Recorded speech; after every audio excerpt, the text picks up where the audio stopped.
وفيديو مختلف ورائع ماشي كاع بحال كاع الفيديوهات. نتمنى سلام الله عليكم، نتمنى تكونوا باحسن الاحوال نتوما والاحباء ديالكم.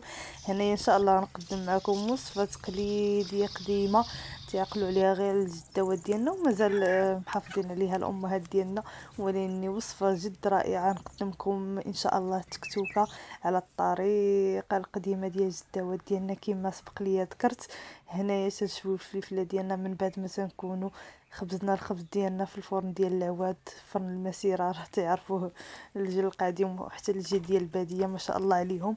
هنايا كما تلاحظوا شوينا الفلفله ديالنا والمطيشه كذلك والثوم، حيت الثوم من تيتشوى راه تيعطينا واحد المذاق جد رائع. هنايا جبنا المعدنوس ديالنا اللي هو اساسي في هذه الوصفه، وكما تلاحظوا راه واحد الريحه تخرج من هاد التكتوكه، يعني ماشي بحال اللي تتصوبوها هكا مزروعه في الدار، يعني ريحتها كتجي غزاله بمكونات بسيطه، ولكن راه البنه راه خطيره جدا. هنايا تنقشروا ديك الثوم ديالنا ومن بعد تنقشروا الفلفله ديالنا مربعات كما تلاحظوا في الصوره، كنزيدوا زيت الزيتون ودوك الدريسات ديال الثوم والقليل من الملح وتنخليهم يتشحروا مزيان كما تلاحظوا.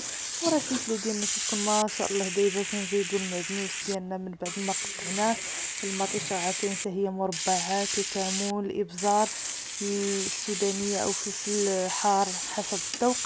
فقط هاد المكونات راه كافيين ووافيين، ما نزيدوش حتى شي اضافه اخرى، راه البنه ديالها كافيه يعني ولو بلا عطريه راه تجي خطيره ورائعه.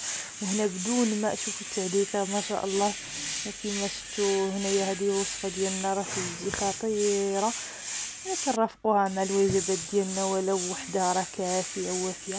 واللي وصل الفيديو لهنا يدير لنا اشتراك والدعم ديالكم التعاليق الزوينه ديالكم حبايبي ما شاء الله عليكم.